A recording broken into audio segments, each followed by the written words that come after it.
ओम श्री साईनाथाय नमः। बाबा ने शनय शनय हमें अध्याय 48 तक पहुंचा ही दिया। इस अध्याय में सदगुरु के लक्षण अर्थात श्री शेवड़े और श्री सपटणेकर व श्रीमती सपटणेकर संतति दान की कथाओं का हम श्रवण करेंगे।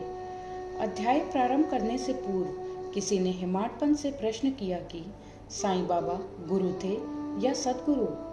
इसके उत्तर में हेमाडपंत ने सदगुरु के लक्षणों का निम्न प्रकार से वर्णन किया है। आइए अब जानें सदगुरु के लक्षणों के बारे में। जो वेद और वेदांत तथा 6 शास्त्रों की शिक्षा प्रदान करके ब्रह्म विषयक मधुर व्याख्यान देने में पारंगत हो तथा जो अपने श्वासोच्छ्वास क्रियाओं पर नियंत्रण कर सहज ही मुद्राएं लगाकर अपने शिष्यों को मंत्रोपदेश दे, निश्चित अवधि में यथोचित संख्या का जाप करने का आदेश दे और केवल अपने वाक् चातुर्य से ही उन्हें जीवन के अंतिम ध्येय का दर्शन कराता हो तथा जिसे स्वयं आत्म साक्षात्कार ना हुआ हो, वह सदगुरु नहीं, वरन जो अपने आचरणों से लौकिक व पारलौकिक सुखों से विरक्ति की भावना का निर्माण कर हमें आत्मानुभूति का रसास्वादन करा दे तथा जो अपने शिष्यों को क्रियात्मक और प्रत्यक्ष ज्ञान अर्थात आत्मानुभूति करा दे, उसे ही सदगुरु कहते हैं। जो स्वयं ही आत्म साक्षात्कार से वंचित है, वह भला अपने अनुयायियों को किस प्रकार अनुभूति करा सकते हैं। सदगुरु स्वप्न में भी अपने शिष्य से कोई लाभ या सेवा शुश्रूषा की लालसा नहीं करते, वरन स्वयं उनकी सेवा करने को ही उद्यत रहते हैं। उन्हें यह कभी भी भान नहीं होता है कि मैं कोई महान हूँ और मेरा शिष्य मुझसे तुच्छ है, अपितु उसे अपने ही सदृश या ब्रह्म स्वरूप समझा करते हैं। सदगुरु की मुख्य विशेषता यही है कि उनके हृदय में सदैव परम शांति विद्यमान रहती है। वह कभी अस्थिर या अशांत नहीं होते और ना उन्हें अपने ज्ञान का ही लेश मात्र गर्व होता है। उनके लिए राजा, रंग, स्वर्ग, अपवर्ग सब एक ही समान है। हेमाडपंत कहते हैं कि मुझे गत जन्मों के शुभ संस्कारों के परिणाम स्वरूप श्री साईं बाबा सदृश सदगुरु के चरणों की प्राप्ति तथा उनके कृपा पात्र बनने का सौभाग्य प्राप्त हुआ। वह अपनी युवावस्था में चिलम के अतिरिक्त कुछ संग्रह न किया करते थे। ना उनके बाल बच्चे तथा मित्र थे, ना घर बार था और ना उन्हें किसी प्रकार का आश्रय प्राप्त था। 18 वर्ष की अवस्था से ही उनका मनोनिग्रह बड़ा विलक्षण था। वह निर्भय होकर निर्जन स्थानों में विचरण करते एवं सदा आत्मलीन रहते थे। उनका कथन था कि मैं सदा भक्त के पराधीन रहता हूँ।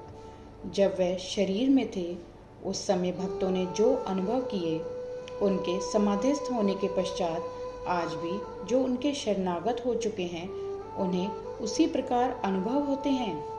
भक्तों को तो केवल इतना ही यथेष्ट है कि यदि वह अपने हृदय को भक्ति और विश्वास का दीपक बनाकर उसमें प्रेम की ज्योति प्रज्वलित करें, तो ज्ञान ज्योति अर्थात आत्म साक्षात्कार स्वयं प्रकाशित हो उठेगी।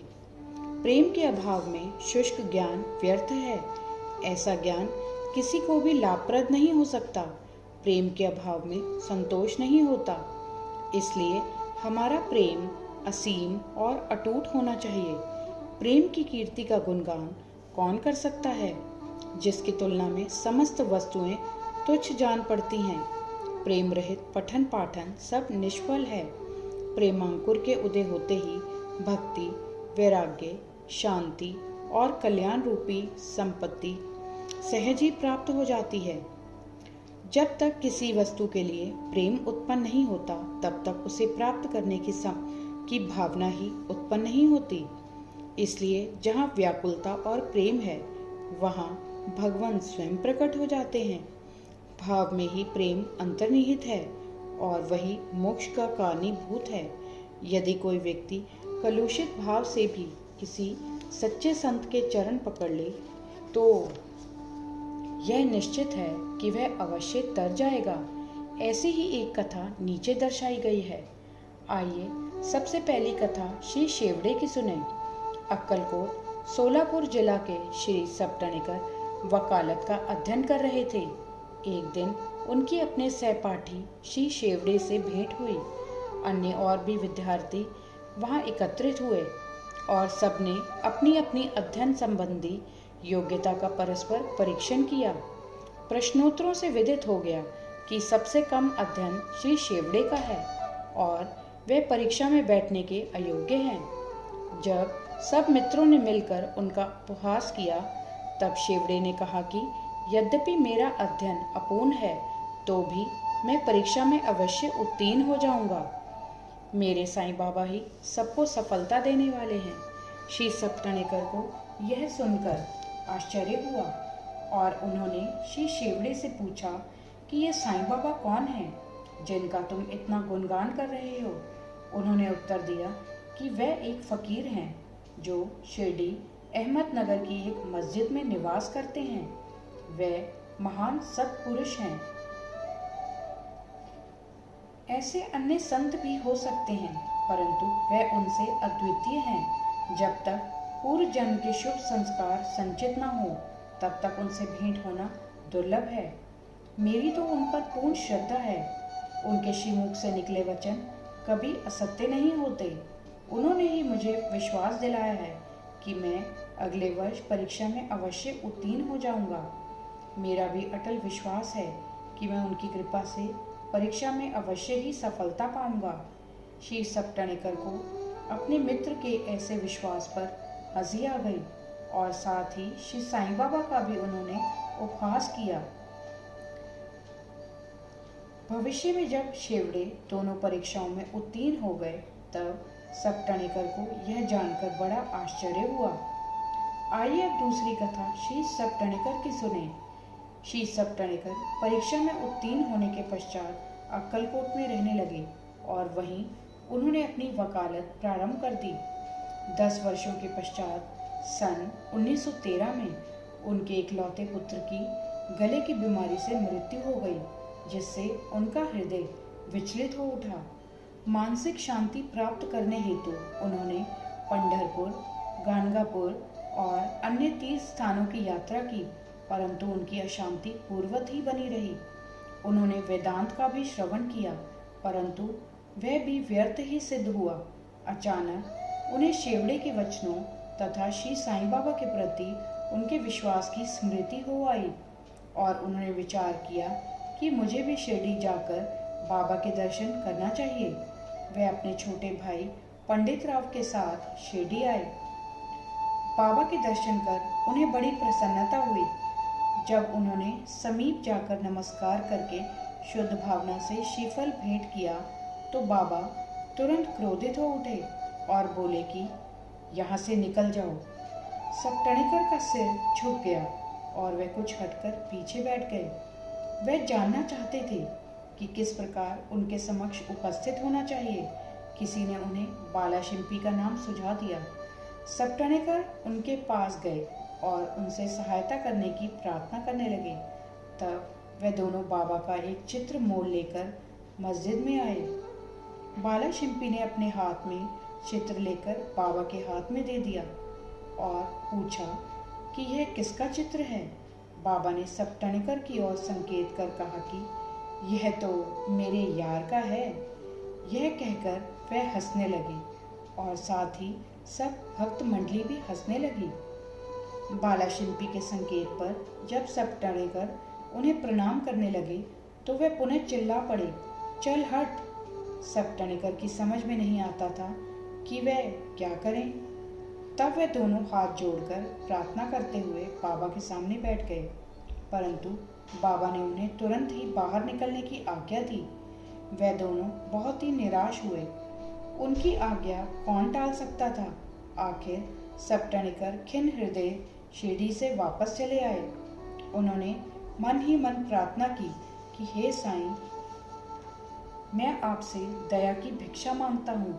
कम से कम इतना ही आश्वासन दे दीजिए कि मुझे भविष्य में कभी न कभी आपके श्री दर्शनों की अनुमति मिलेगी। आइए अब सुनते हैं श्रीमती सप्तनेकर की कथा। 1 वर्ष बीत गया। फिर भी उनके मन में शांति न आई। वे गानगापुर गए, जहाँ उनके मन की अशांति और अधिक बढ़ गई। अतः वे माड़ेगांव विश्राम के लिए पहुंचे और वहां से ही काशी जाने का निश्चय किया। प्रस्थान करने के 2 दिन पूर्व उनकी पत्नी को स्वप्न हुआ कि वह स्वप्न में एक गागर ले लक्कड़शाह के कुएं पर जल भरने जा रही है। वहां नीम के नीचे एक फकीर बैठा है, सिर पर एक कपड़ा बंधा हुआ है। फकीर उसके पास आकर कहने लगा कि मेरी प्रिय बच्ची, तुम क्यों व्यर्थ कष्ट उठा रही हो? मैं तुम्हारी गागर निर्मल जल से भर देता हूँ। तब फकीर के भय से वह खाली गागर लेकर ही लौट आई। फकीर भी उसके पीछे पीछे चला आया। इतने में ही घबराहट में उसकी निद्रा भंग हो गई और उसने आंखें खोल दी। यह स्वप्न उसने अपने पति को सुनाया। उन्होंने इसे शुभ शकुन जाना और वे दोनों शिरडी को रवाना हो गए। जब वे मस्जिद पहुंचे तो बाबा वहां उपस्थित न थे। वे लेंडी बाग गए हुए थे। उनके लौटने की प्रतीक्षा में वे वहीं बैठे रहे। जब बाबा लौटे तो उन्हें देखकर उनकी पत्नी को बड़ा आश्चर्य हुआ, क्योंकि स्वप्न में जिस फकीर के उसने दर्शन किए थे उनकी आकृति बाबा से बिल्कुल मिलती जुलती थी। उसने अति आदर सहित बाबा को प्रणाम किया और वहीं बैठे बैठे उन्हें निहारने लगी। उसका विनम्र स्वभाव देखकर बाबा अत्यंत प्रसन्न हो गए। अपनी पद्धति के अनुसार वे एक तीसरे व्यक्ति को अपने अनोखे ढंग से एक कहानी सुनाने लगे। मेरे हाथ, उदर, शरीर तथा कमर में बहुत दिनों से दर्द हुआ करता था। मैंने अनेक उपचार किए, परंतु मुझे कोई लाभ न पहुंचा।